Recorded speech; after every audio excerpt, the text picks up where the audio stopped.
So I hope you had time to get your coffee.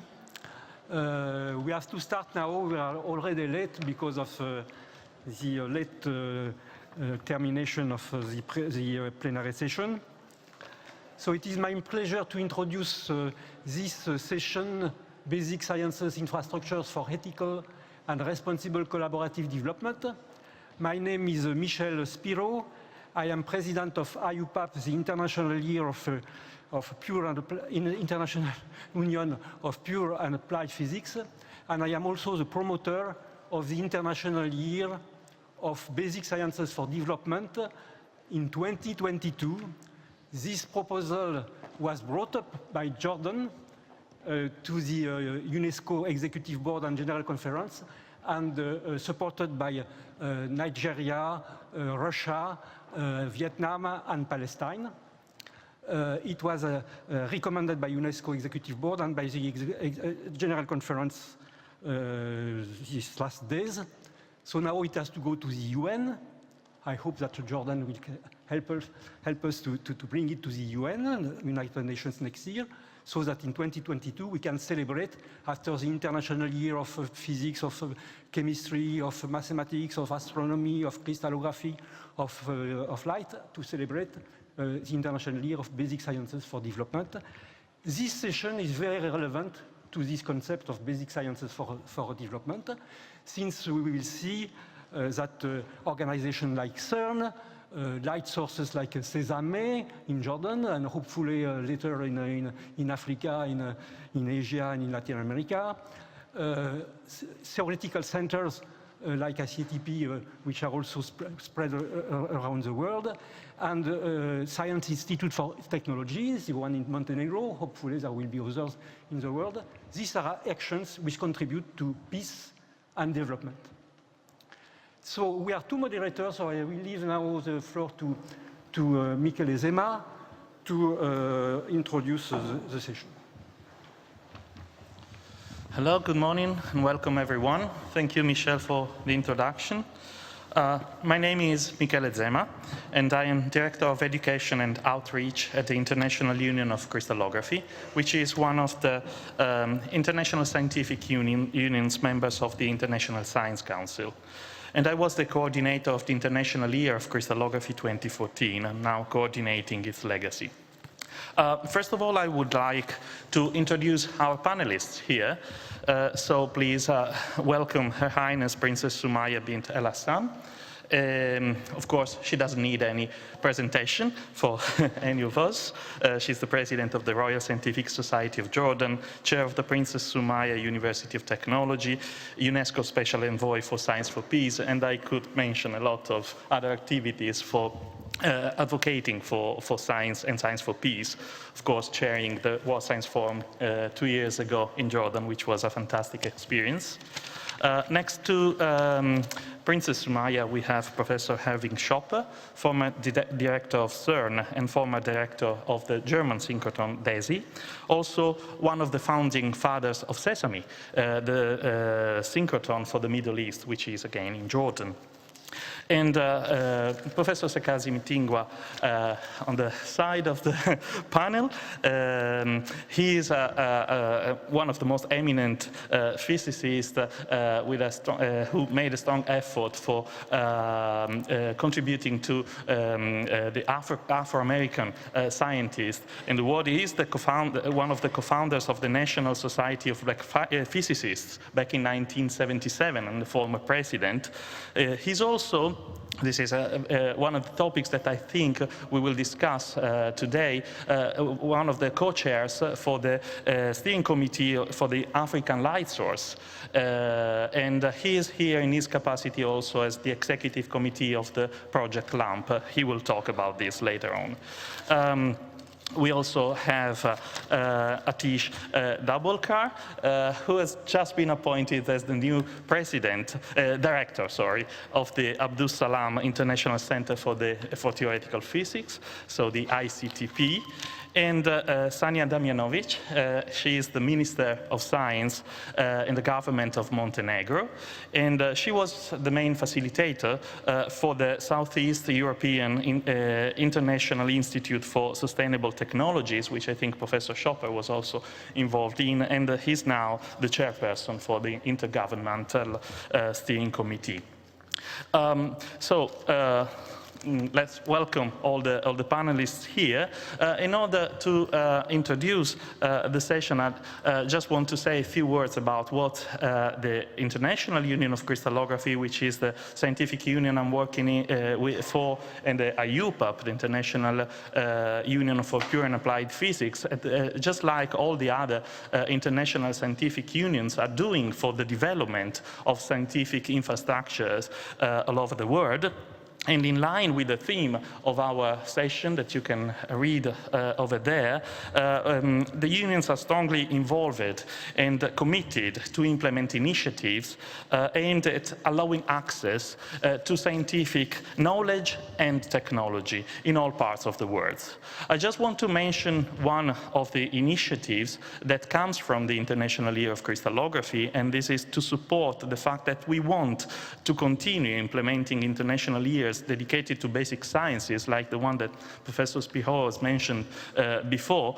We had the implementation of a partnered initiative with the UNESCO, which is the Open Lab initiative, which allowed us to implement as many as 30 plus research and teaching centers in over 25 countries all over the world, mainly in Africa, Southeast Asia, and Latin America, and many of these have become permanent institutions.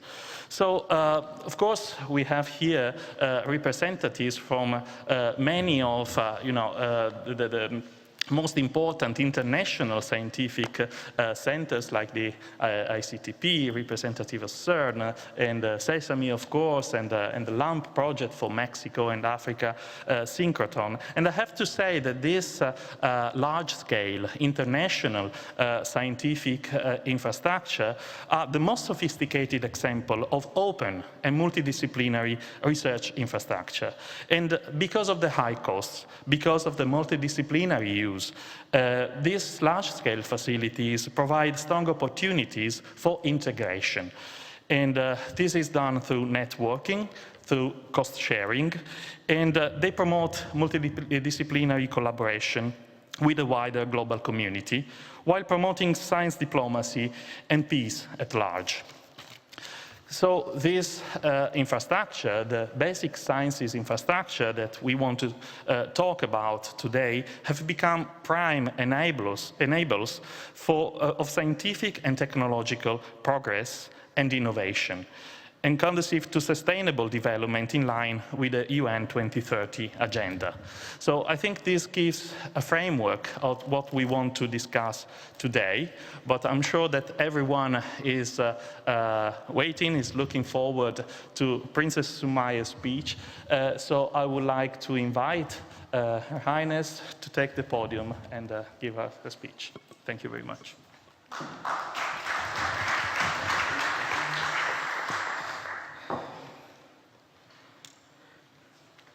Thank you very much, Professor Spiro. Thank you, Dr. Zema, distinguished panelists. Bismillah ar-Rahman ar-Rahim. Ladies and gentlemen, I'm honored to join you all for this thematic session on basic sciences, infrastructures for ethical and responsible collaborative development. And what a wonderful time it is to be discussing this topic as we celebrate the designation by the current UNESCO General Conference of 2022 as International Year of Basic Sciences for Development. Jordan, my country, was proud to champion this initiative with several partner nations, and many individuals who made this dream a reality are now in this room today. Congratulations to all of you, but now the real work begins. And that real work will help us to win hearts and minds, and hopefully to loosen purse strings. For there is little doubt that we in lower and middle income countries so often face challenges at home when expressing and promoting the concept of basic as opposed to applied science. There is all too often a feeling that basic science has no place in national planning because it absorbs precious resources and supports research that does not tackle immediate pressing problems. Indeed, many see wide support of basic science as a luxury that only wealthy, developed nations may enjoy. This is a challenge, and such opinions threaten the stable development of many of the neediest nations on our planet.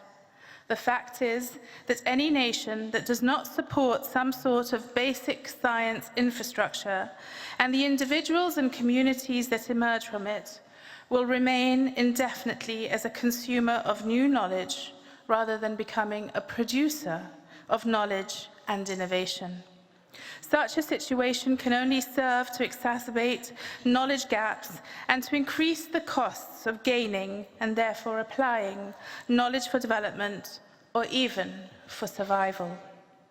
It would better reflect our needs and our goals and perhaps make our task easier if we could only recast the labels from basic and applied to curiosity-driven and mission-oriented.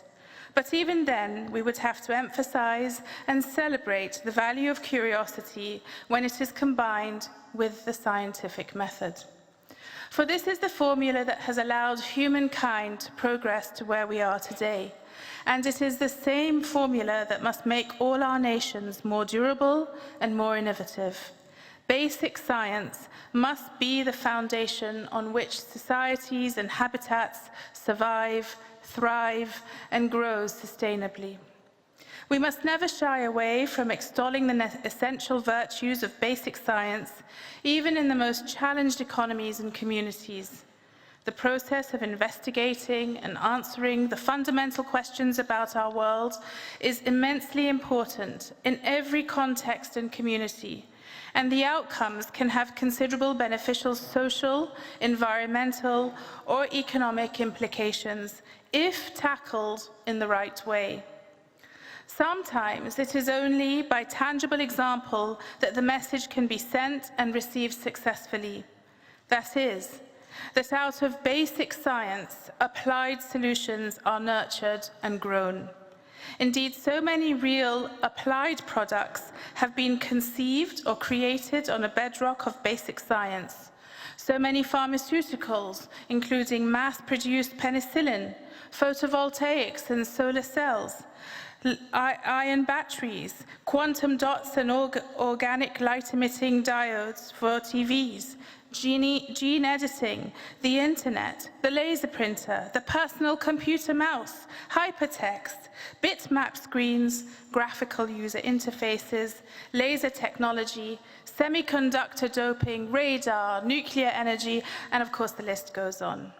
Ladies and gentlemen, there are times when language fails to convey real meaning and absolute importance. The fact is, there is nothing basic about basic science. It is the oxygen of lively curiosity and of innate innovation. Many of the great international institutions of basic science have long seen the importance of supporting basic research and education in science-lagging countries. And I hope we all agree that the benefits are obvious and shared.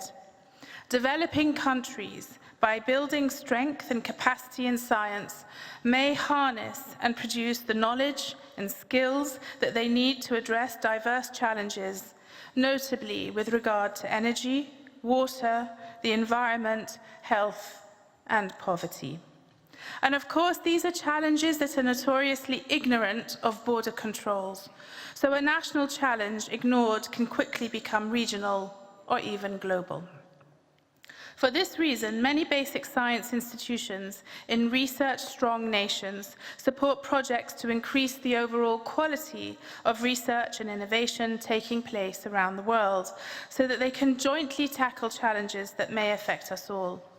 However, we must ensure that the priority is always to ensure basic science in those countries that most need it, and to ensure that the cycle of support and investment produces talent and infrastructure that may remain in those nations as part of a growing science base. Otherwise, the support is futile and the benefits extremely short-lived. There is no doubt that research-strong nations exert a certain degree of soft power by establishing international collaborations with vital funding and mentorship as incentives. We must also acknowledge that research-strong countries remain research-strong because they create and replenish a diverse talent pool. The fact is that, just like those challenges we should be facing together, the best talent also knows no boundaries. Talent is an exploitable commodity, and the mechanisms that make this work are hidden in plain sight. I could mention the scholar exchange programs, PhD fellowships, and visiting scholarships. They are part of the reality of our uneven world. We must acknowledge that these imbalances and admit to the drain and gain of talent that they facilitate. This situation is not going to change overnight and will never disappear completely. I simply ask that we are mindful of what our true mission should be: to discover, to empower, and support scientific talent in those countries that need it most, and to ensure that a good amount of this talent, once liberated through opportunity, remains at home to build the strongest possible science base. That is when true change will happen. Ladies and gentlemen, we will hear much about Sesame at this meeting and in the future, and rightly so. This is a basic science infrastructure project that makes Jordan proud and makes political and scientific sense. This is a third-generation synchrotron light source that provides a cooperative venue for researchers to engage in experimental science. Most importantly, it's a user facility that provides access to scientists, including graduate students from universities and research institutes, to carry out high-level experiments. And I think almost everybody on the panel was there at the opening of Sesame in Allan, so it's so good to see you all again here today. It is a surprise to many that people, not least in Jordan, do not realize that Sesame serves no applied purpose. It is a complex instrument created for the sole purpose of uncovering new knowledge while drawing together scientists from across our region. It is a true example of how basic science is anything but basic in its importance and its potential. And as we plan for the International Year of Basic Science for Development in 2022, let us ensure that we reframe the debate to place low and middle-income countries at the forefront, as hosts, beneficiaries, and most importantly, as long-term science-enriched economies.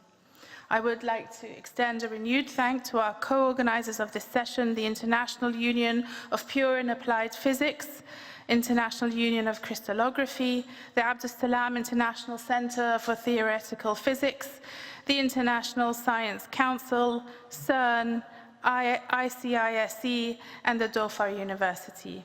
I look forward to hearing from my fellow speakers today and to supporting basic science initiatives now and in the exciting years to come. Thank you very much. I would also like to take a captive audience hostage, even if it means taking away 2 seconds. But one of my delegation has challenged me and challenged all of us, I think, to ethically find a solution to a question, which is, what is this symbol? We're seeing it all around the Academy and Budapest. If anybody can tell us what it is, because I've been told that I'm not allowed to cheat. So I'm not cheating, I'm just asking for some research coalition and collaboration on this. We've seen it all over Budapest as the Jordanian delegation. Can anyone tell us what it is?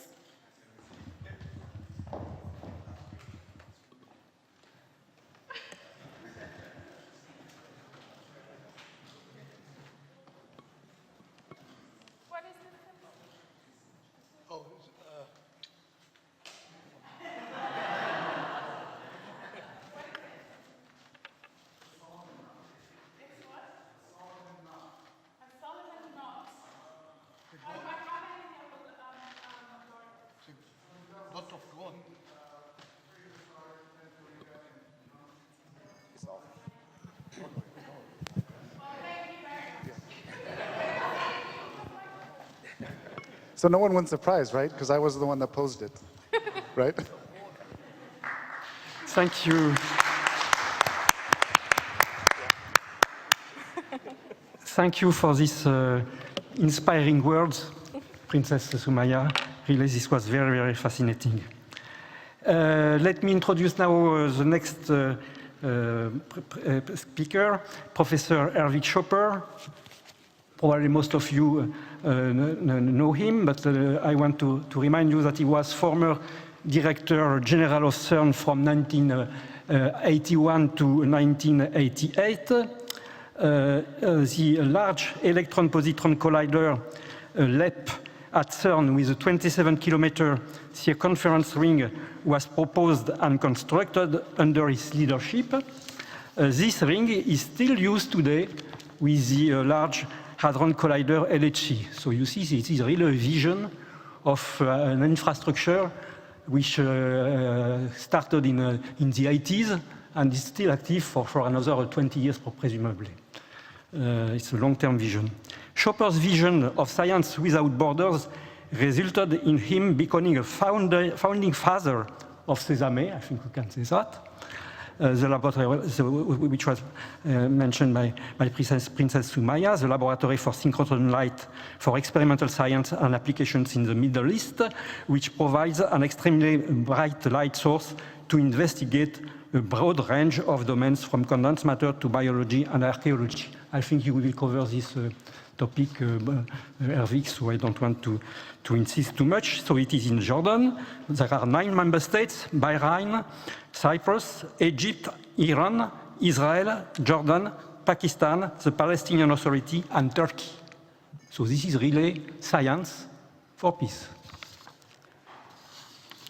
Finally, following the Sesame adventure, Herwig Schopper was the founding father also of the Southeast European International Institute for Sustainable Technologies, which recently, which is in Montenegro and in Serbia? No, I forgot.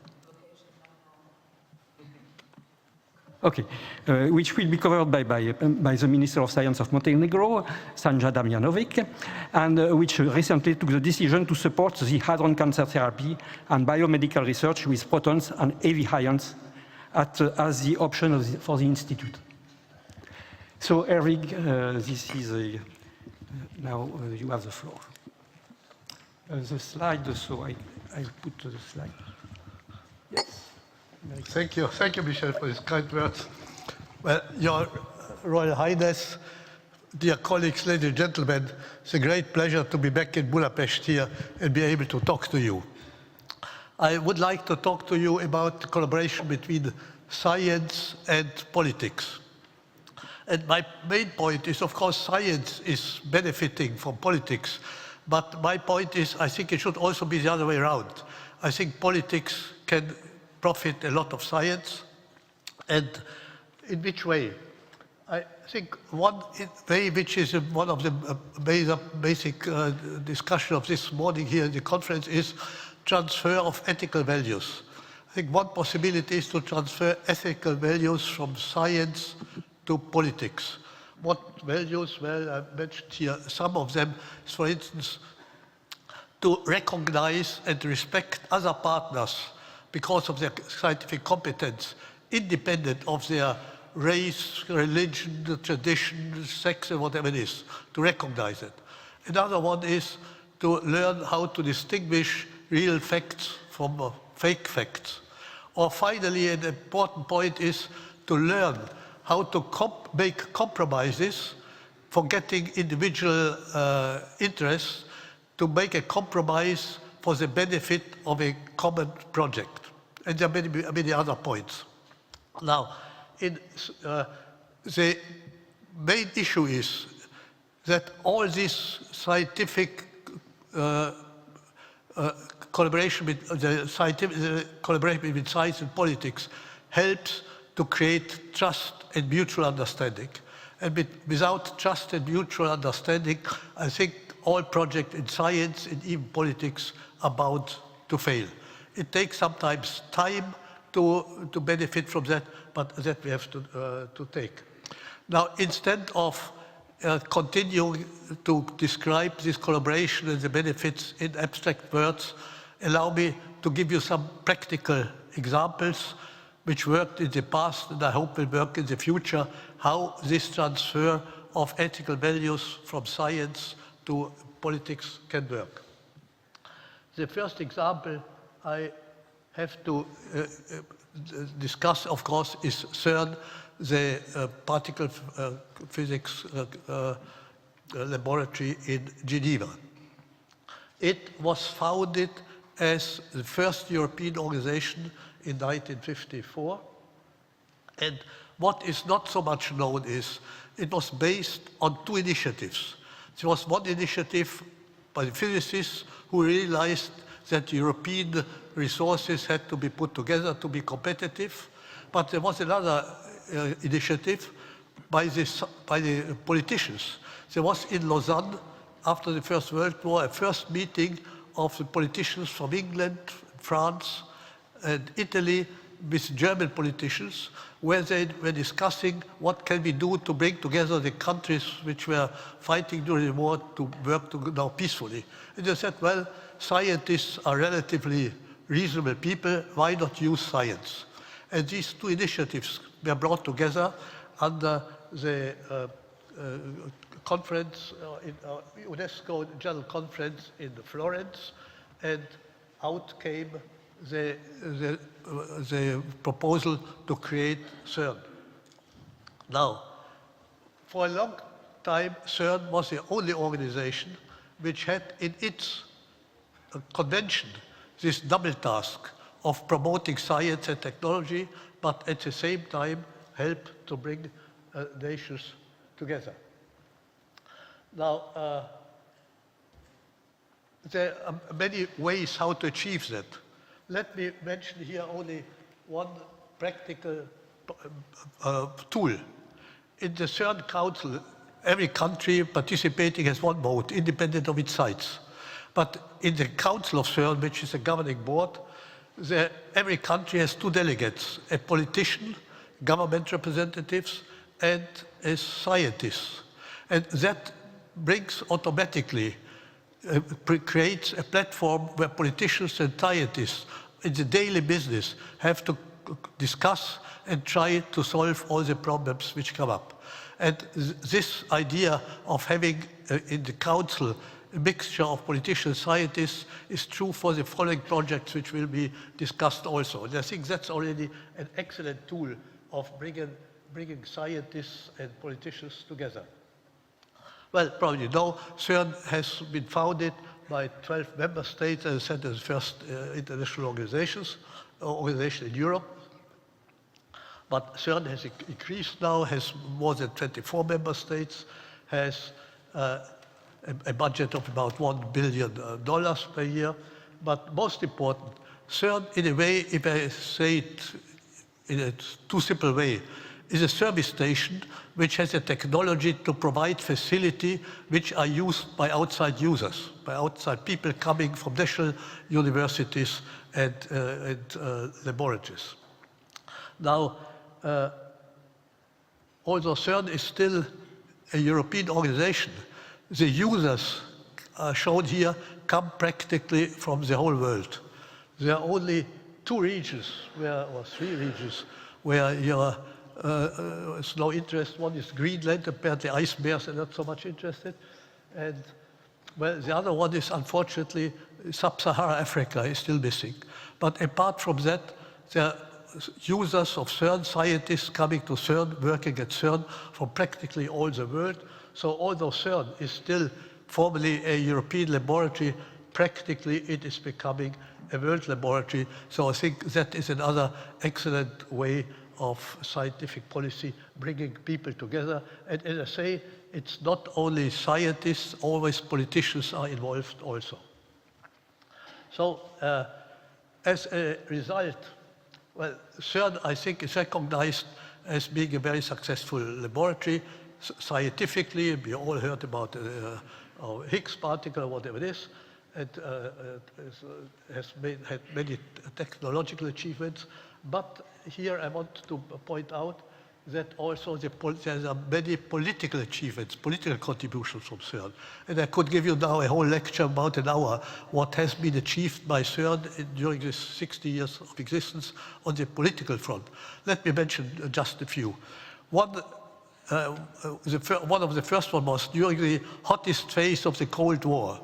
CERN was the first Western organization which was prepared to sign a contract with the Soviet Union at that time, which then became the basis for a similar contract between Soviet Union and the United States.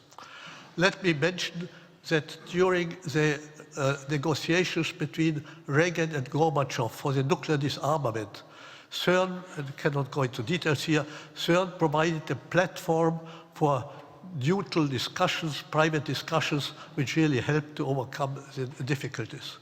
CERN was a place where for the first time scientists from the China Republic and scientists from Taiwan were allowed to work together in the first experiment, and that was not just an agreement between scientists, that needed the agreement of the top people in both countries.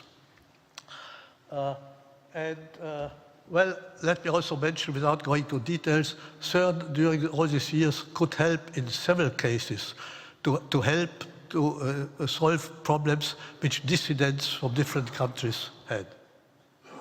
So CERN, I think, has done an excellent job, not only in science, but also in policy. And as I mentioned, CERN is becoming more and more a world laboratory now than a European laboratory. Now, CERN sees a certain obligation to transfer this spirit to other regions which need scientific development and where there are still strong political questions. And two regions where this is true. One is the MENA region, and the other one is the Balkan. Now, for the MENA region, the Sesame project, which has been mentioned already sometimes, I will discuss in the rest of the few minutes I have, whereas we agreed with Minister Sanja Damjanovic that she will cover the question of the Balkan project. She is, I think, more competent for that than me. So let me come to Sesame. As usual, Sesame started in a discussion among scientists during workshops, but in reality, I think the CERN cafeteria is essential for all these new ideas to come up and take shape. So it came up, sorry, I went too far. Sesame came up in one of these discussions, and at the time, then I had retired as Director General of CERN, so some colleagues asked me, why don't you take care of that? And I said, well, Sesame has a chance to be realized in this politically different MENA region only under the umbrella of UNESCO as CERN was founded. So I wrote a letter to Frederick Mayor, who was at that time, no, I went too far, sorry. I wrote a letter to Frederick Mayor, who at that time was Director General of UNESCO, suggesting to create a quote mark CERN in the MENA region. He wrote to all the governments in the MENA region around the Mediterranean. He called for a conference, was in 1990 in Paris, where it was decided to create such a project, and an interim scientific council was set up according to the standard of CERN. And I warn you, be careful to make suggestions. It means that you get some work, because I was asked to chair that council. Now, of course, to get an international organization created under UNESCO takes a long time. It has to be approved by the General Assembly of UNESCO. There are 200 countries, and to be prepared by the Executive Committee. There are still 50 countries, so I won't bother you with that. But thanks to the then Director General of UNESCO, Matsura, this whole procedure, which usually takes 4 or 5 years, could be condensed to 2 years. So after 2 years, UNESCO decided to create this Sesame project. And I want to quote in the decision, it was said, this Sesame project is a quintessential UNESCO project combining capacity building with peace building through science. And it was further said, it's a model project for other regions. So I think that was a very important decision.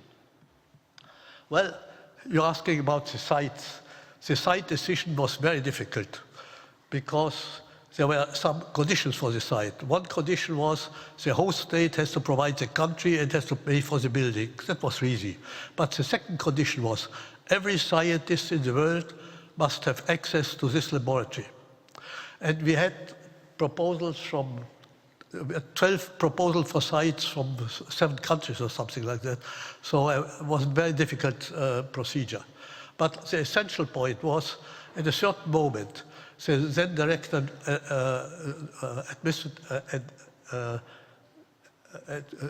Director General of UNESCO was Jaccarino.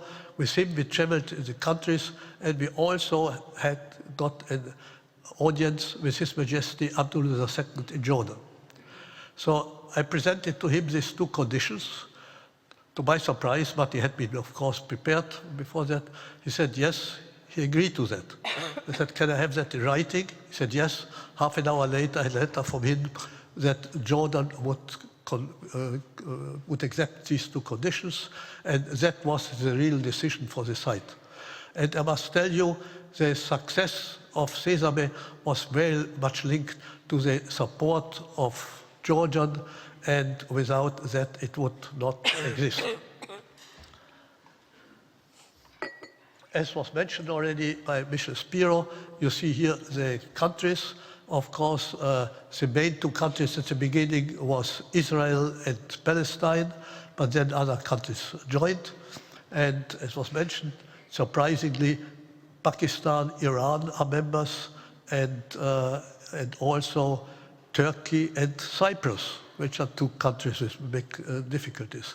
And I do not know any other organizations where Israelis and Iranians sit around the same table, and not scientists in the council, government representatives, who discuss the daily problems peacefully, and the same is true for Turkey and Cyprus. And it works. Well, what came out is the building for Sesame, which was provided by Jordan. And I have no, of course, right from the beginning, we said this is a project not for the existing scientists, but for the young generation. It's for the next generation. So we started immediately preparations to create a users community with training and all kinds of things. We got a lot of support also from the International Atomic Energy Commission in Vienna for that. And here you see the first meeting which we had in Amman for the creation of the users community, which was supported and financed by Japan. And I don't have a pointer, but here in the first row you see standing there a German, an Israeli, an Iranian, and Jordanian all next together, very peacefully together.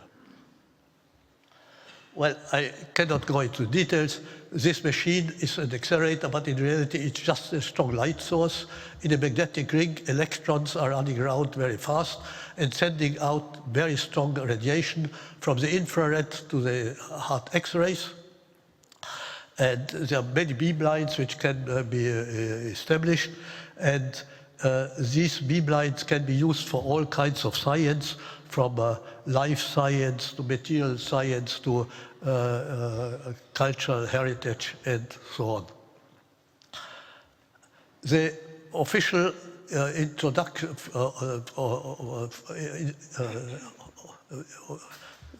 official ceremony, opening ceremony for this facility was in May 2017, again in the presence of His Majesty and Right to the Majesty Princess Suraya. And well, let me make 2 remarks. Well, the as I said, the council is, I copied the convention of CERN. Council has, like CERN, always a political delegate and a scientific delegate. But it was decided so far that the president of the council was always so far a director general, former director general of CERN, because they thought it's good to have a neutral person with some experience how to handle international projects. But the more interesting thing was there's also a vice president of the council, and the vice president was decided to come from member states. And so it was decided over the years now that once an Israeli was a vice president, and another year an Iranian was a vice president.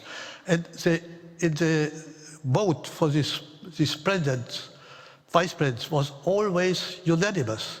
So I think it's the only organization where an Israeli voted in favor of an Iranian and vice versa, an Iranian for an Israeli and so on. So I think it's marvelous how this works.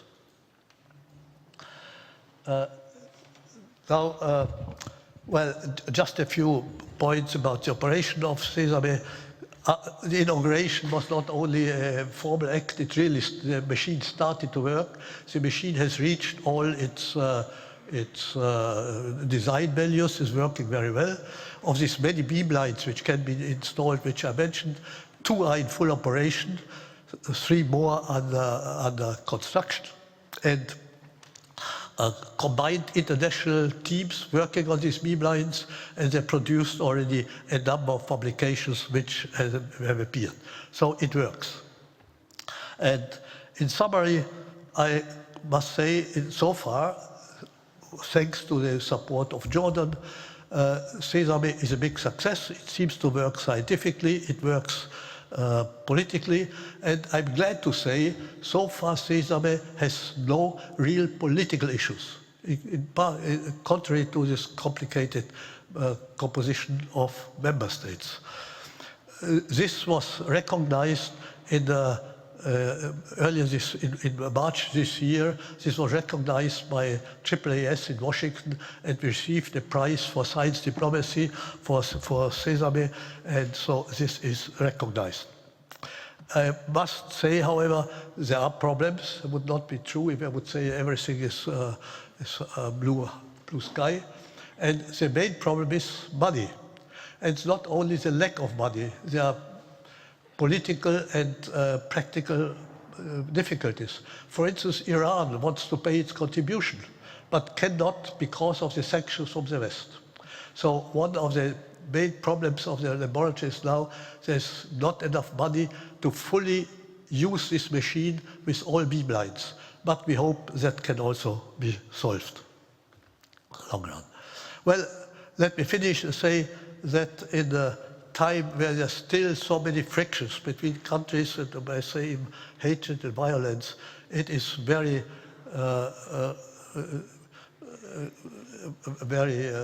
gratifying that at least there are some science examples where we can see that science can help to bring countries together.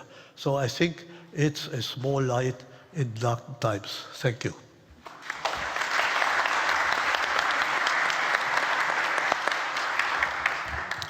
Thank you very much, Professor Schoppe.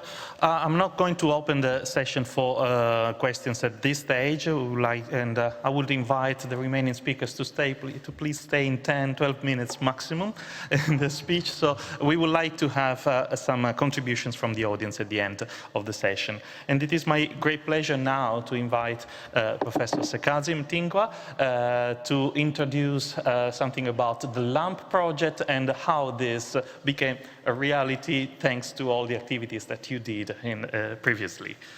So I think I can. Okay, thank you. Okay, Yuri Gelt. This is my attempt to say good morning in Hungary. Thanks so much, Köszönöm, Michele, for the opportunity, and Professor Michel Spiro for the opportunity to speak with you about the LAMP project. This is a project that was funded initially for 3 years by the International Science Council And the idea for this project is to spread the knowledge and the awareness of the impact of these advanced light sources and what they can have in the various regions. And the regions that we focus on are Africa, the Middle East, Southeast Asia, Mexico, and the Caribbean. So we have quite a wide breadth to the regions that we try to interact with. So the initial funding was 300,000 euros from the International Science Council for 3 years, and you note that the project ends in 2019, at least the initial funding. But we are moving on ahead and have started raising money, or we some time have been raising money to continue the project into the next year. So these advanced light sources, Professor Sharper has mentioned what they are. It's important to note from this map, this gives the location of the various light sources around the world, and they're on the order of 50, but you will notice that Africa does not have a red dot. And in some other regions, you notice that the Middle East has 1 dot in Jordan, and 1 dot in South America, which is in Brazil. So we are trying to focus on regions that have not been utilizing this type of technology and trying to beef up the number of users and so forth.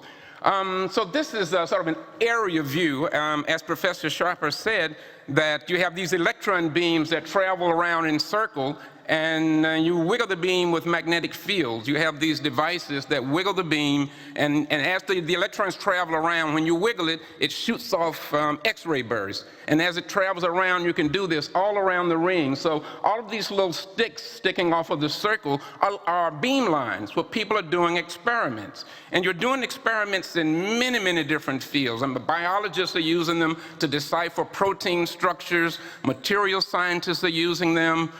People in paleontology are using them. It's just amazing the impact of these devices in science nowadays.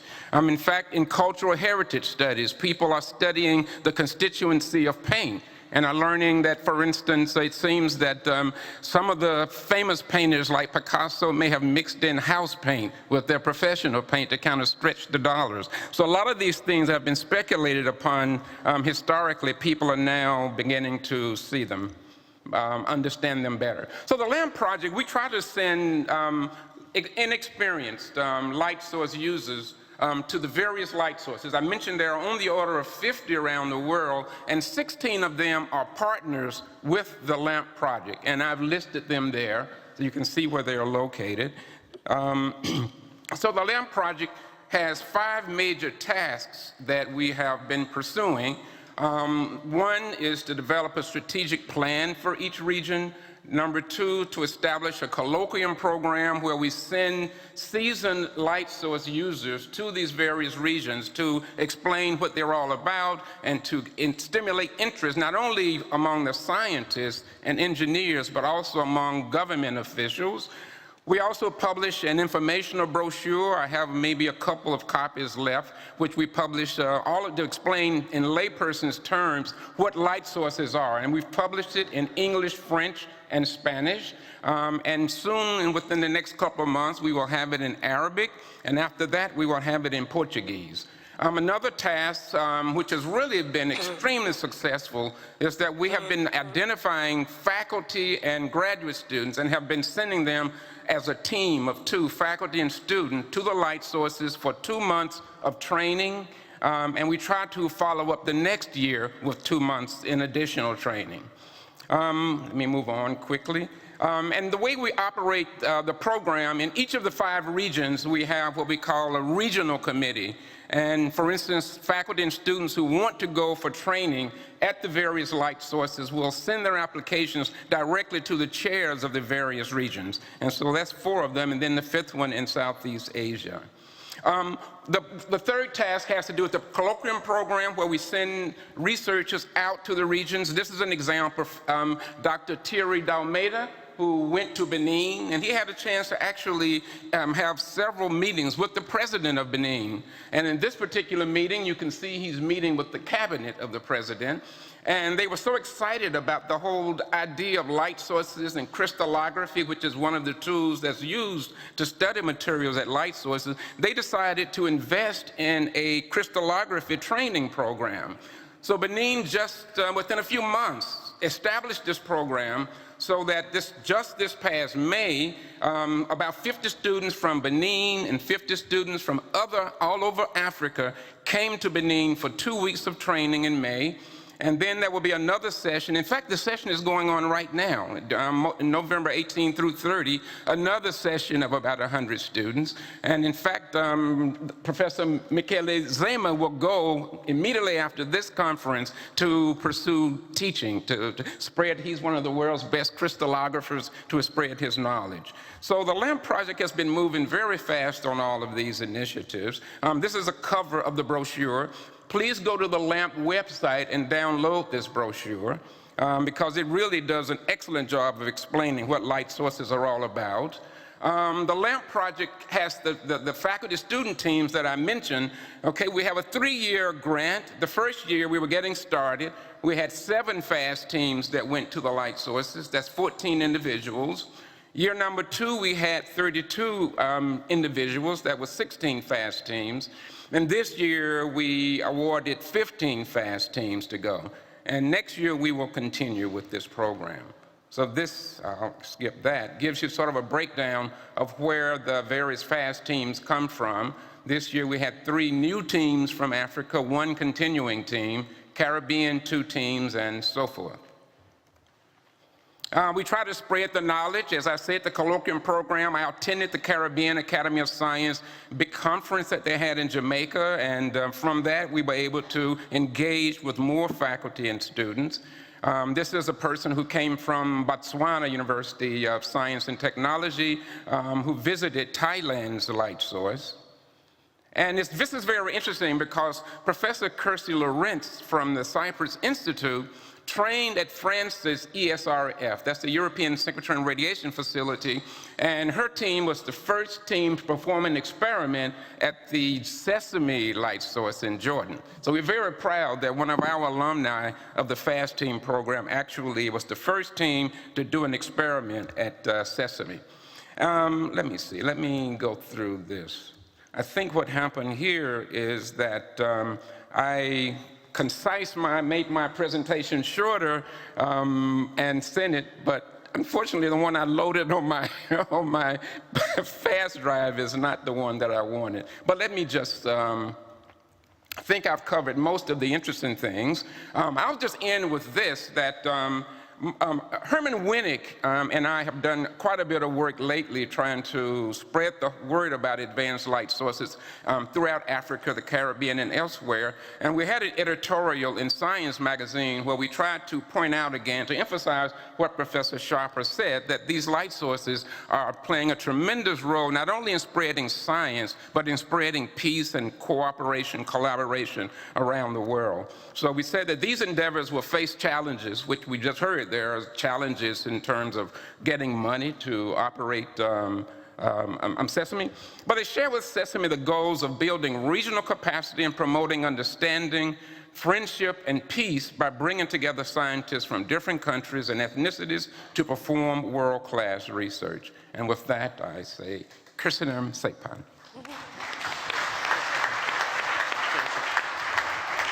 Thank you very much also for saving some time. Yeah. But I think there is a point. We have seen already some models like Sesame, CERN, and what you have mentioned about the implementation of light sources in the developing regions or places where we don't have enough infrastructure for scientists from this region. But I think you skipped the part about the African light source, okay, which might be a model again, or something that we can build thanks to the models that we have learned about. So perhaps if you can say just one word about where we are with the African light source. Okay, so the African Light Source is an attempt for African countries to pool their resources to construct one of these devices. You remember the map had no red dot. There is not one in Africa. And I remember it's been about 20 years, way back. I was a physicist at our Argonne National Laboratory. At that time, they were constructing the Advanced Photon Source, which is one of the world's premier facilities. And at that time, I was saying that this is something that Africa could have. So I've been actually trying to spread the whole idea of a Pan-African light source now for 20 years. But in 2014, Herman Winnick and I wrote a paper, and not the one that I showed you earlier, which was a call to action. And then the next year, Professor Simon Connell from the University of Johannesburg pulled together a committee, and we've been pushing the idea now of an African light source. We have a steering committee established. We had a meeting. We've had 2 conferences. The second one was just this past January in Ghana, at the University of Ghana, Legon, outside of Accra. The president of Ghana has decided to be the leader to champion this among other African heads of state. And that's basically where we are now in terms of trying to get the Africans to buy into the idea of building one of these. Unfortunately, these things cost about $500 million US, so they're not cheap. But the return is tremendous. Thank you. I think it's important to understand how the scientific community is moving forward for giving access to technology, to knowledge, to all scientists from every part of the world. So in the end, I think all these models will serve us for building more and more, to build capacity in the world. So, and we have another model that we want to hear about now. And Atish Dabholkar, I think you took on a very difficult and important task, being the new director of the Abdus Salam International Center for Theoretical Physics, which is also allowing many students and researchers from all the developing countries to access science. Can you tell us about this?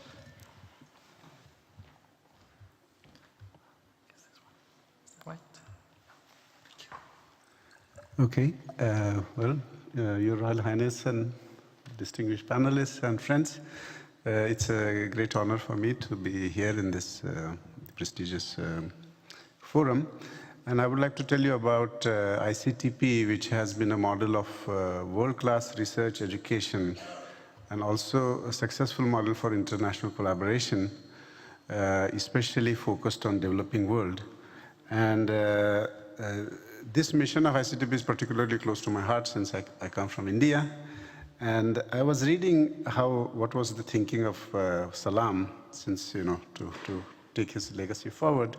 And one of the quotes that I came across was that, one of his books, was that in the conditions of modern life, the rule is absolute. The society which does not value trained intelligence is doomed. Today we maintain ourselves, tomorrow science will have moved over. Yet one more step. And there will be no appeal from the judgment that will be pronounced on the uneducated. So this is there are very grim words, but I think it's really true because, and which is why fundamental basic science is very important. And I was very happy to see the passionate plea from Princess Sumaya, and also to hear that from Professor Michel Spiro that UNESCO has approved this year. Because I think it's very important to appreciate and explain the essential unity of science to policymakers and to the public.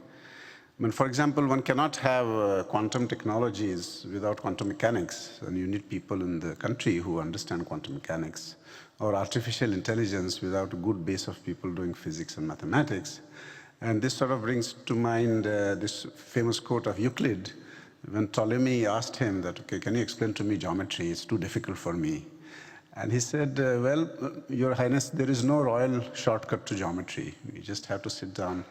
And similarly, there is no royal shortcut to advanced technology. You have to build the base. We cannot jump. And even more important, I think, today is creating a culture of science, which is all the more important in the post-truth era. And that requires a long-term commitment. And ignoring basic science is therefore very short-sighted, and it would be disastrous in the long run.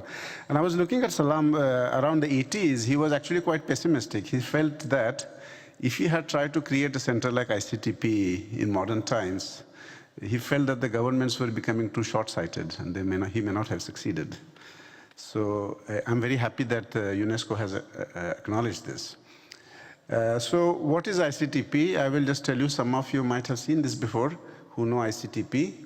So ICTP has a unique global mission to promote international cooperation through excellence in science at the frontiers of fundamental sciences. And it has a really enviable track record of accomplishments over the past 5 decades in pure science, in capacity building, in science diplomacy. And as Salam said, science is a common heritage of all humankind. He was the founding director who got the Nobel Prize in 1979.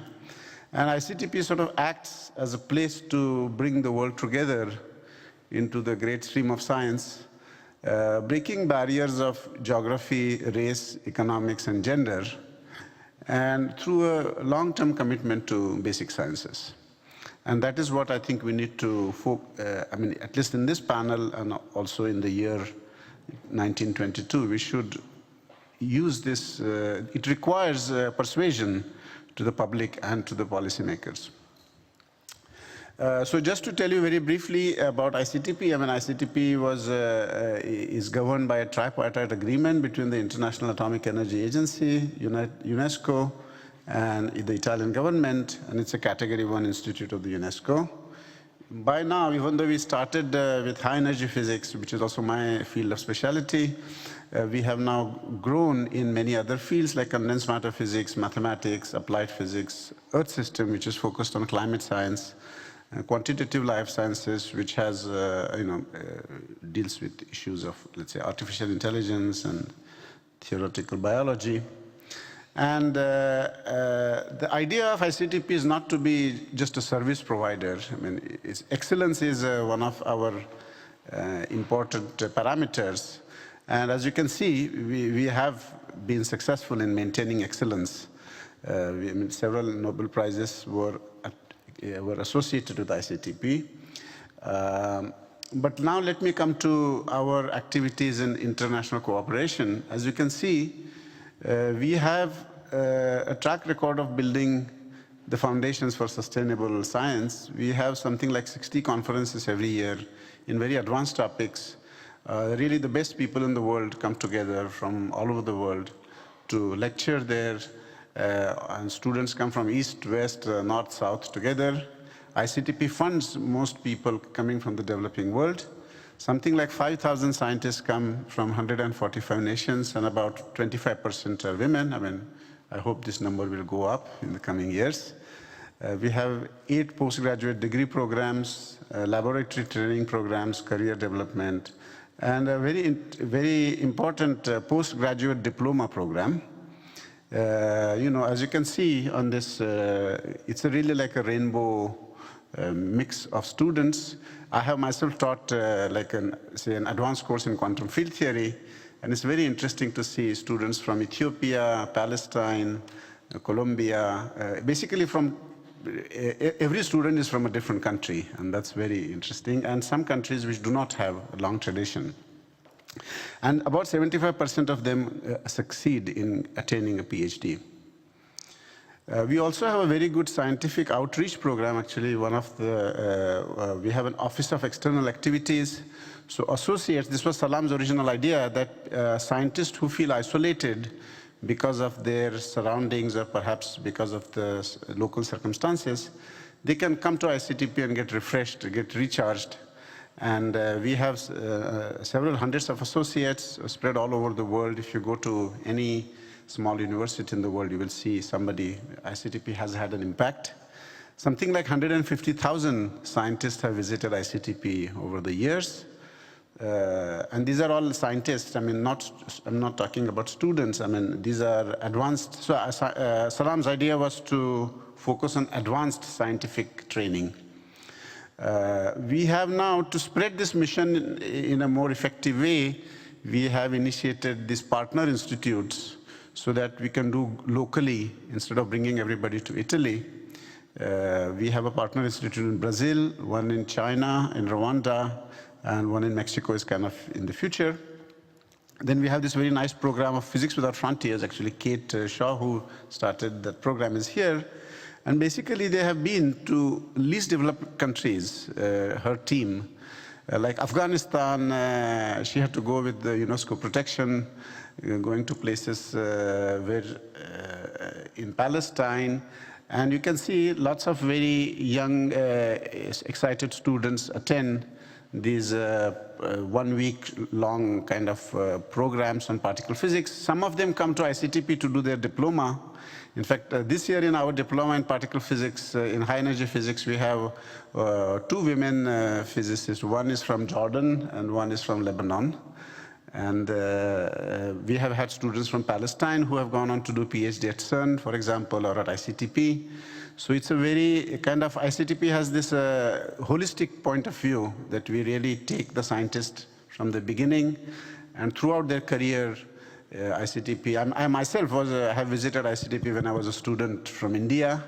I then came to give lectures here, then I joined the institute. So it really has a kind of a long-term association with the institute.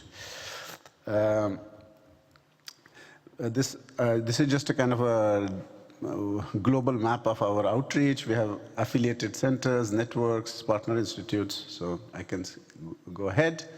We also have a very good, very outstanding set of climate physicists. For example, they were on the intergovernmental panel on the climate change. We got the Nobel Prize. The vice chair was from our institute.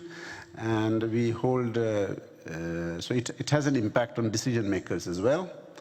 One of the recent activities which has been very successful is the medical physics, Atoms for Peace. It's a little bit like the synchrotron or the one that you have in your planet in South Eastern Europe.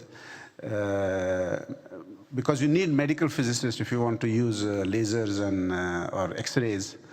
And some countries, actually, the only medical physicist in the country, I think it's El Salvador, is received their master's at ICTP in this program, and it's been funded by IAE and it's a very successful program.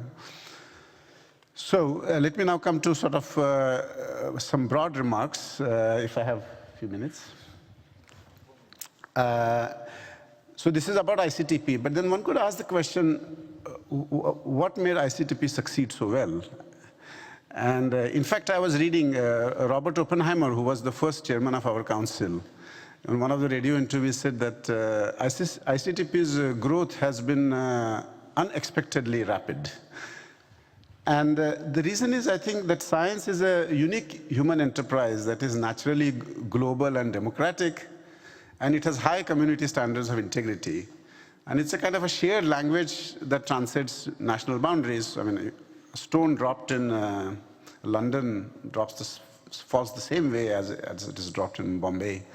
So, and there is a fundamental human need to understand how the universe works. And most importantly, nature is an external arbiter that overrides ideology. So you cannot say that the president of my country believes in something and therefore this cannot be done. Because science is what it is. Sorry. Yeah, okay. So, so that's one of the reasons, and ICTP Cafe is a kind of an example. I mean, it's a bit like this CERN Cafe, where people come together from all over the world, from India and Pakistan and Iran, and talking about blue sky research. But this is a kind of a forum for doing soft diplomacy. And one of the contributions of Trieste, ICTP is the Trieste Science System, because of which we will have this Euro Science Forum next year in Trieste. And the slogan is freedom for science and science for freedom. And that, I think, very well captures the mission of ICTP. So I will leave you with this nice quote of one of our laureates, Rabindranath Tagore, about freedom for science and science, where knowledge is free and where the world has not been broken up into fragments. I think that's what ICTP strives to do. Thank you. Thank you.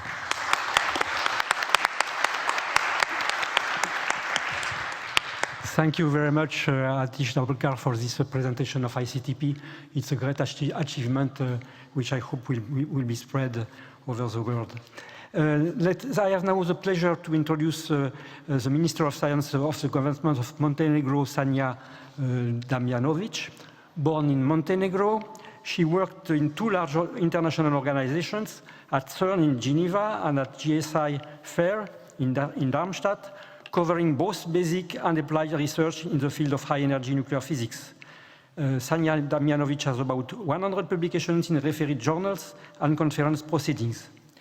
Beyond science, Damjanovic played a key role in initiating an international cooperation agreement between Montenegro and CERN in 2007.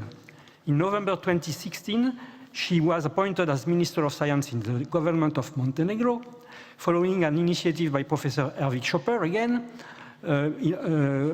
made around the same time. She politically pushed the creation of the Southeast European International Institute for Sustainable Technologies, she will report on that, from early 2017 onwards, to reach its present status of an official joint project of 8 states of the region, the Balkans. So I think I will leave you the floor now to present this initiative. Thank you to be with us. So just let me...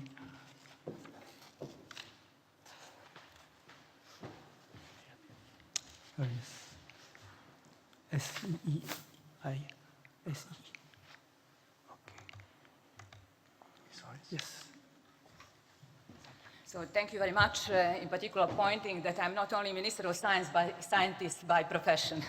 So ladies and gentlemen, it's my great pleasure to present proposal to establish a large-scale competitive research infrastructure in the region of Southeast Europe.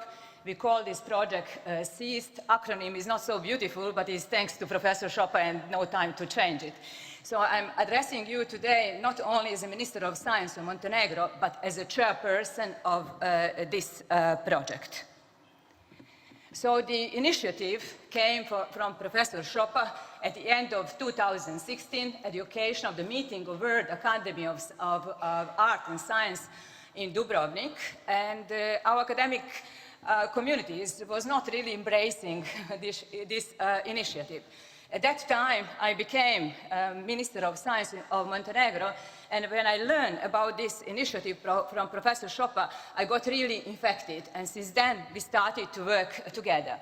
The beginning was very hard, and we thought how to really now move something from the field, but in reality it was not hard, because very quickly we get a positive reception by many organizations and institutions, and so they are listed here. So this SEAST project is a regional center of excellence which will provide the first-class research. All of us know that real international cooperation, bringing people together, is really the best way to accelerate knowledge and innovation. It's the best way to enable better life, standard of life and wealth of our citizens. So all that is fulfilled by our SEAST project. It will promote the collaboration between science, technology and industry based on the transfer of technology from other centers like CERN and the others, and will also provide platform for improved education of our young scientists. But SEAST project will bring even more. Another important objective of this project is to foster cooperation between the countries in the region where are still some quite friction. So, due to recent history in the region of Southeast Europe, all scientific economic activities very much slowed down. As a consequence, our region suffered ever since from strong brain drain, which is our largest economic loss. However, we should not forget that in the past, this region had incredible period of technological development. For example, in this region, there were 3 international institutes, all older than CERN.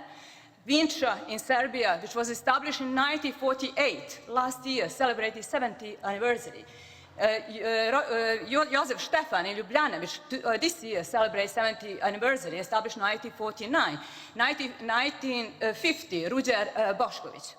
Not only that, in our region, the first research nuclear reactor started to operate only 2 years later than the first research nuclear reactor started to operate in Germany. Yugoslavia was a founder of CERN in 1954. For example, at that time, Austria was not a member of CERN.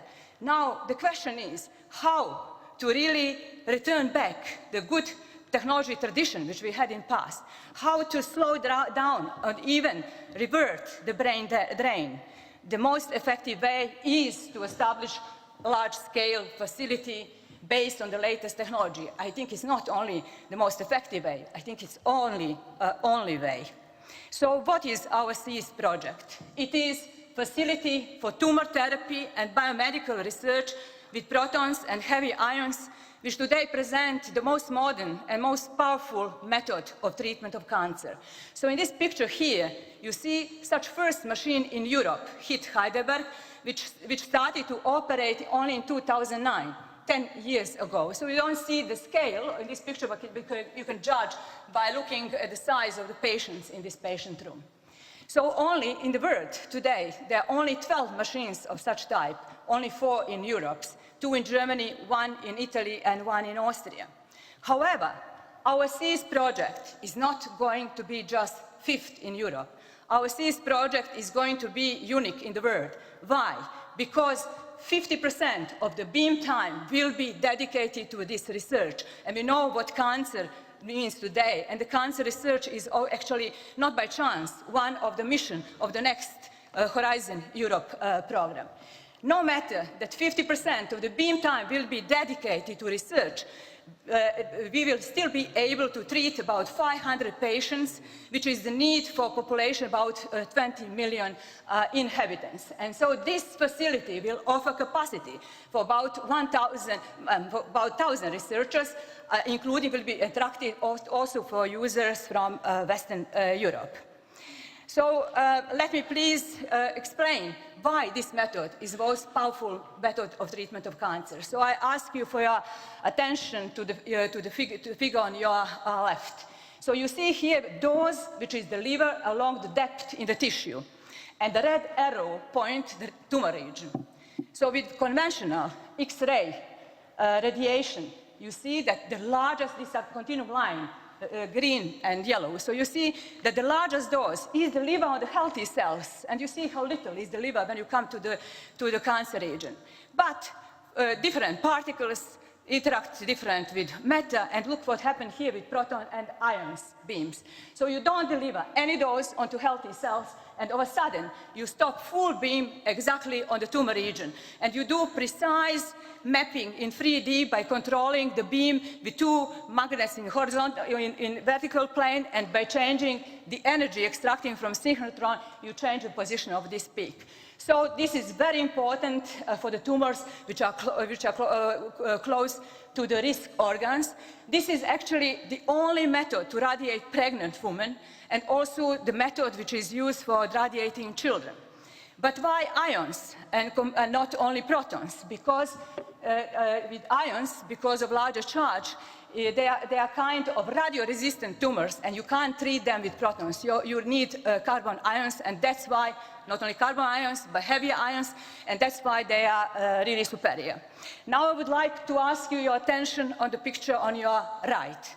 So you see here the map of the particle therapy in Europe. All these points here, you see many more points than 4, which I mentioned, because they are mostly proton machines. But what you see here, actually now you can take any other research infrastructure based on the newest technology, including synchrotron light source and so on. You will see all of a sudden a large density of the points all across the Europe.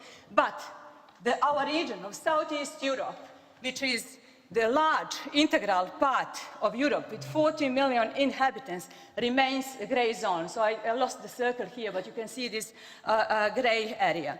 So over just short time, we achieved a lot of success, both on political and scientific scene. On political scene, it took me only 3 months to convince the government of Montenegro to officially support this initiative. And only by the end of 2017, we managed to attract practically all countries from our region. So we signed a declaration of intent on the CEN ground, and there was a unique event at CEN. At CEN you have practically every day politicians are coming, but was unique because at the same moment you had 10 ministers responsible for research on the CEN ground. So this signature was very important because it transformed our CST initiative into the regional project. So in this picture here, 8 countries signed declaration of intent at that event. They are labeled here in green. So now here you see our region, which I mentioned, Southeast Europe, with 40 million inhabitants from Slovenia all down to Greece. And Croatia agreed at the referendum why Greece took an observer status. So very quickly, we got practically instantly, starting 2017, we got also support from European Commission, from the Directorate for Research Innovation, DGRTD, actually from Commissioner Moedas himself, and recently we got even first financial support of €1 million to start the second phase, so-called design phase. Money would not be enough if we would not get really warm help and open hands from the renowned centers like CEN and GSI. And with help of CEN, there will be a lot of new features in our medical accelerator. It will be more attractive technology than presently existing in the world. For the preclinical research issue, we got help from GSI in Darmstadt, and most of you probably don't know that the first 440 patients were treated with carbon, not in hospital, not in clinic, but at GSI in the research institute. And of course, we got also warm hands from Atomic Energy Agency, which will provide us support for capacity building. They just approved the first financial support of $500,000, and we know that agency, Atomic Energy Agency, was very crucial for the Sesame project for building capacities.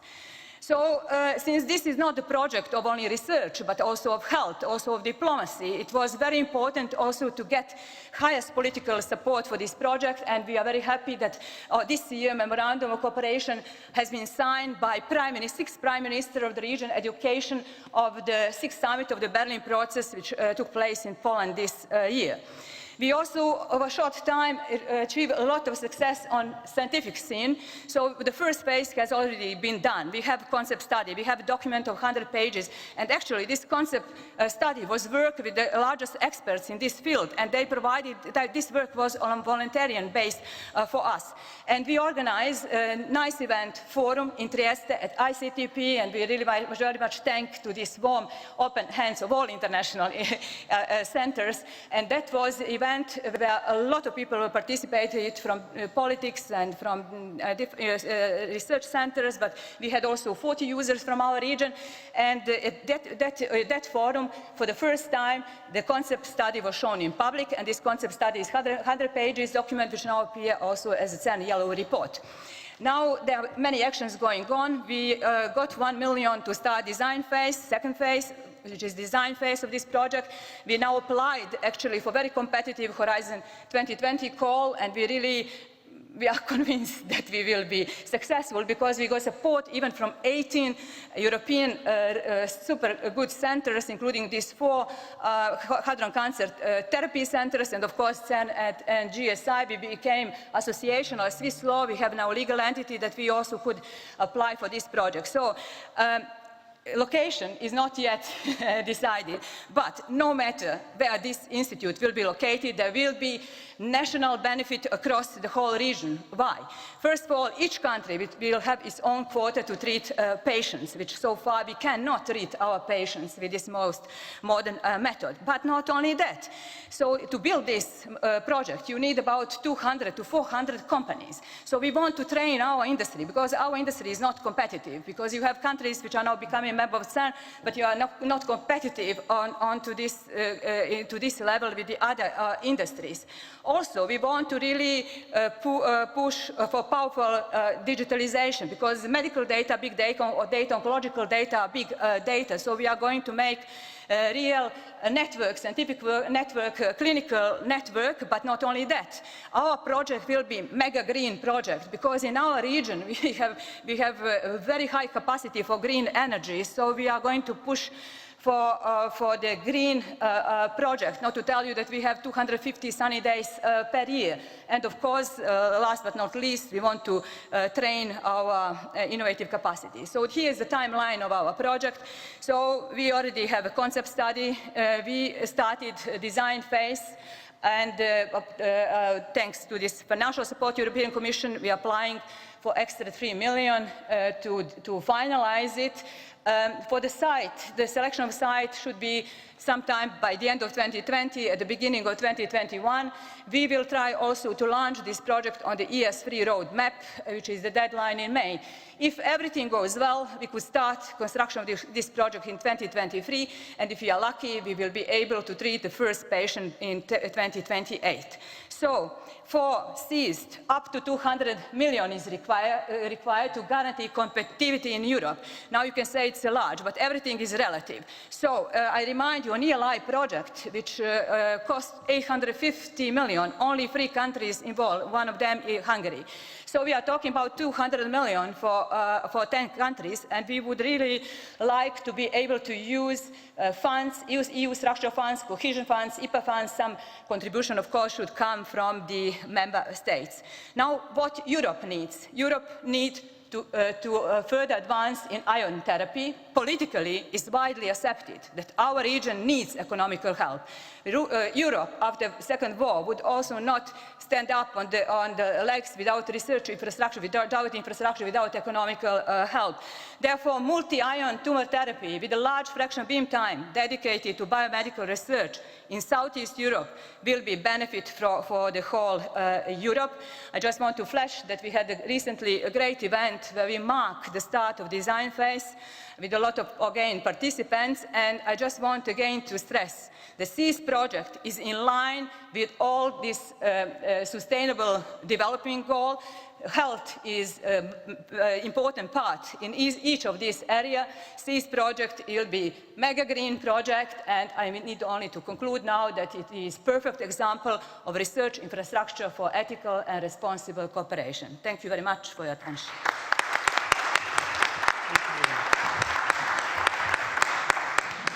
Thank you very much, Minister of Montenegro, Sanja Damjanovic, for presenting this very fascinating project. Thank you very much. So we have a few minutes for the questions, but the first question is not a question, but I want to give a chance for the another we are not alone to organize, not only Michele and myself. Samin Ahmed Khan was also one of the organizers, and he asked me to present himself and to say a few words. Hello, good afternoon. Assalamu alaikum.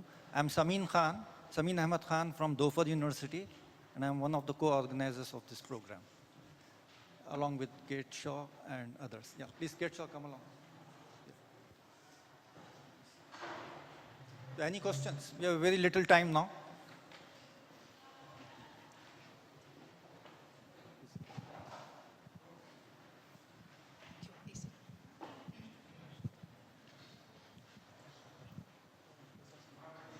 Yes, please.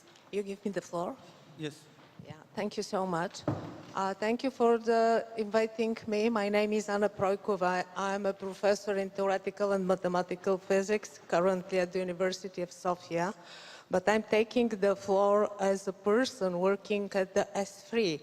This is the European Strategic Forum for Research Infrastructure, which is actually the body that monitors the huge infrastructures in Europe. We collect proposals and build the roadmap.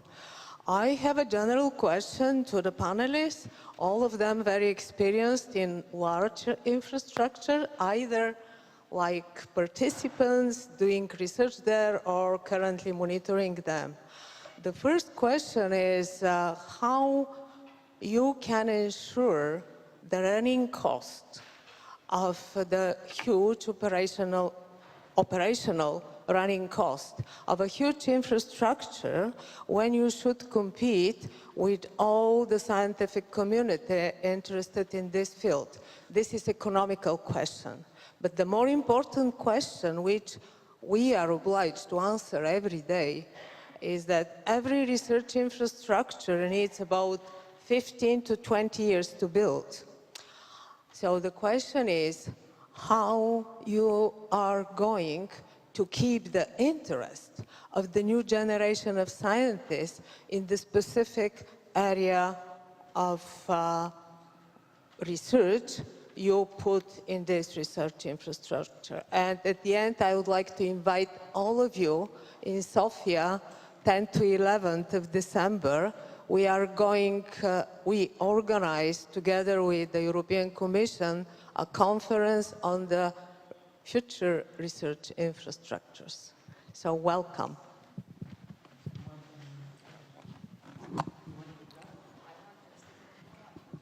I will be there in Bulgaria. One thing about investing in things like advanced light sources, you're not picking one field of science versus another, because this device is used by just about everybody. So I think that part of it is taken care of automatically. The main thing that we worry about is just in the various regions, what we call the feeder infrastructure. You know, you have to have a lab to prepare your protein structures to be taken to the light sources to obtain data. So what we try to do is to invest in those local laboratories to be able to enable that. But as far as the bit infrastructure, though, they service just about all fields of science.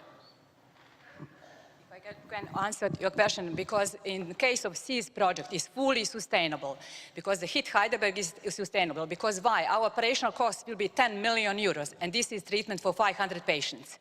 So 20,000 euros is treatment for one patient in these national labs. But for our patient international, the price is 70,000 and more. So we will not only that we will be sustainable, we will spare money. On terms of Montenegro, I can tell you that we pay every year 7.5 million to treat our patients outside. So we will spare money. It will be fully sustainable project based on treatment of patients.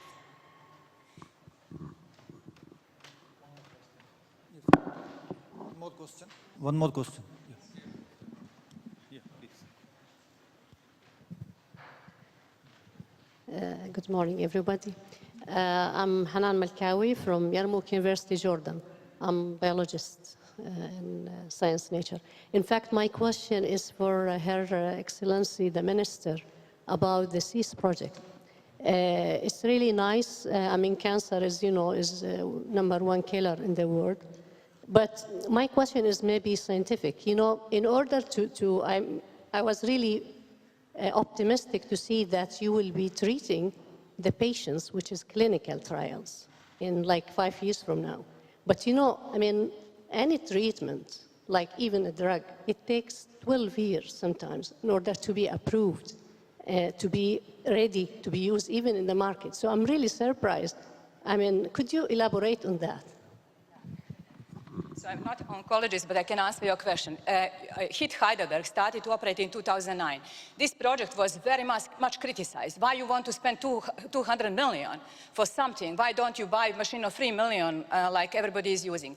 But now they accumulate, they have now enough statistics, and now they show that for many types of tumors, they show the survival probability, that you have nice pictures now coming out that survival probability after 5 years of treatment with carbon is going nearly 100% compared to protons of 60% or X-ray on 10 to 20%. Now more data coming also thanks to 6 machines from Japan. So now you have real proof that this method is really the most powerful method. And I also learned yesterday that even now States is going to build another carbon machine. Can I add something? As the Minister said, 50% of the beam time will not be used for tumor treatment or research, but for independent radiological research. And there's a whole community in Europe which has made a proposal some time ago to have a special machine for this radiological research at CERN. And CERN, for several reasons, had to refuse that. So there's a whole community which has nothing to do with oncology, but doing radio research, which is waiting for such a machine. Can we take a final question there? Then I will ask all the panelists to make a final statement. Thank you very much, everyone, for the very nice presentations.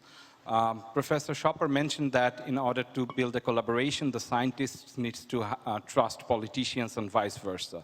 But recently what we see is that the politicians are twisting the scientific facts, be it climate change, be it vaccination. So being a scientist in training and then went into the politics, my question is to Minister of Montenegro. What's your thought on that? How politicians should gain trust of the scientists? Is it that more scientists should go to politics? But until we go there, what should be the strategy? Thank you. Well, I did get the question. I did get the question. But the more scientists would go to politics, I don't know. Well, to be honest, I've seen several scientists going to politics. That was not very successful.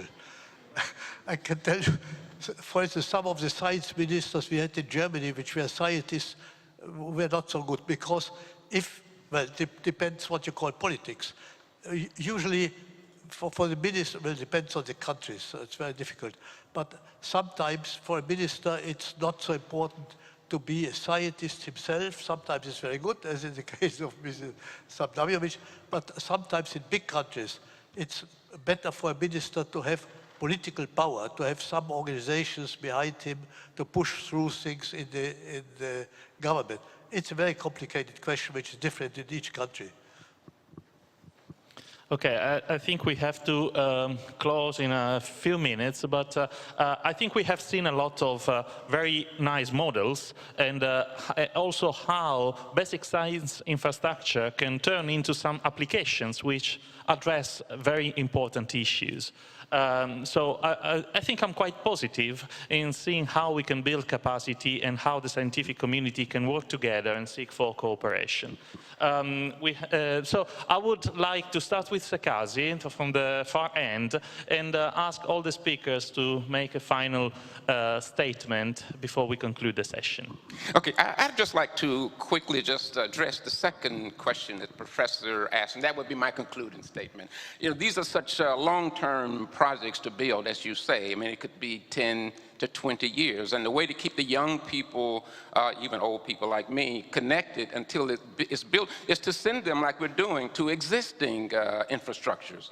So what we need are governments to provide funding so that the young researchers can learn how to use the beam lines, and so that eventually when it's constructed in their home regions, there would be a critical mass. Okay, well, I think I've said most of what I had to say, so maybe I will just pass it on to you.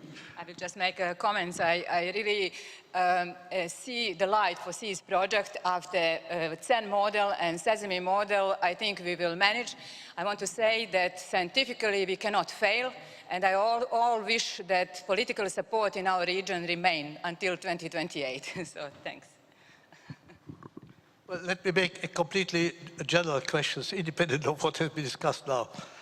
I think it would be bad if different parts of science, basic science against applied science, or different parts in science itself, would start to fight each other. I learned that in physics there are some conservation laws. We know there's a conservation of energy. I learned in politics there are no conservation laws. In particular, there's no conservation of money. If you have good projects, and if scientists stick together, I think it's for the best of society to push that through and not start to fight each other.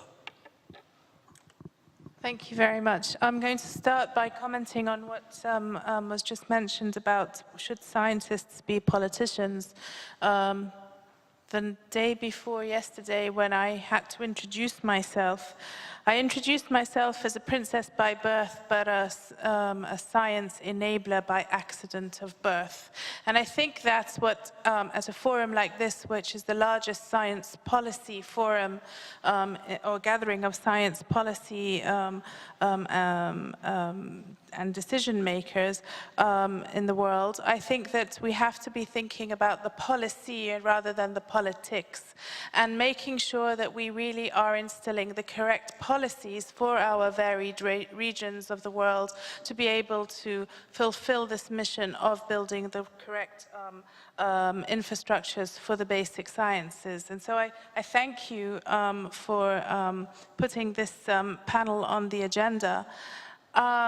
When we are asked frequently in Jordan that, you know, what are the immediate benefits from any of the research that we're doing, and I'm proud to say that on my campus at the Royal Scientific Society, we are now in the first stages of establishing our reticular foundry, which will be looking at metal-organic frameworks and the way in which we can really be addressing molecular chemistry and research into molecular chemistry. We say that we have a process which we know we can leapfrog, and we know that the infrastructure is there. We know that the research culture, there is a hunger for developing and nurturing that research culture, but we need to use all the time we have at the moment to make sure we are building the correct capacities. And whether we're talking about southeastern Europe, or whether we're talking about a fragile Middle East region, I think we've shown that as a collective science nation and a science community, the infrastructure is there now and the will is there. But there was a process that we established at the RSS when we were developing something called the Drivers for Change program. We called it the STEEP process: social, technological, economical, environmental, and again, the P was for policy, not for politics. I think if we apply the STEEP process to any of our development plans over the next few decades, we will certainly be able to see a much more competitive science community, but at the same time where we'll be able to really lay a code for ethics. We've all mentioned the issue of brain drain. We know that over 70% of the advanced science research programs taking place in the United States alone are actually have a very small percentage, well, it's over 70% are non-Americans taking part on those science research programs. And I think that we are certainly in a situation now where we as developing nations have been able to create a lot of talent. Now the time is for us to be able to capture that talent. And so to make sure that we are producing the conducive environments for people to be as productive as possible.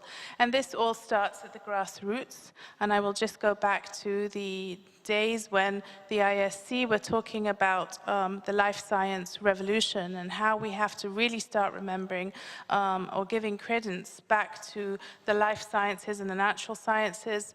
And this really, we saw the trickle-down effect even in schools where science was being taught as a subject. People were, you know, with new programs eradicating specific subjects or times for biology, physics, chemistry, unless those were chosen subjects for people who wanted to specialize in them.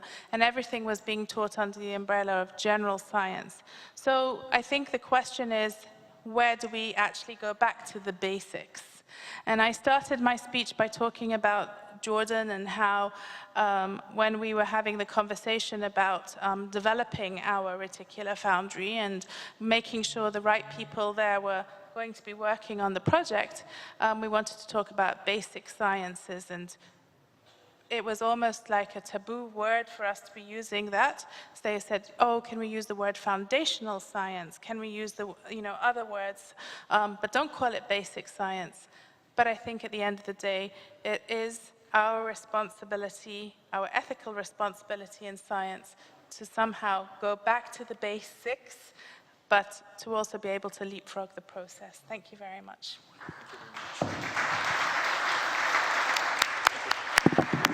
Thank you. I want you to applaud all our panelists. This will be the end of the session.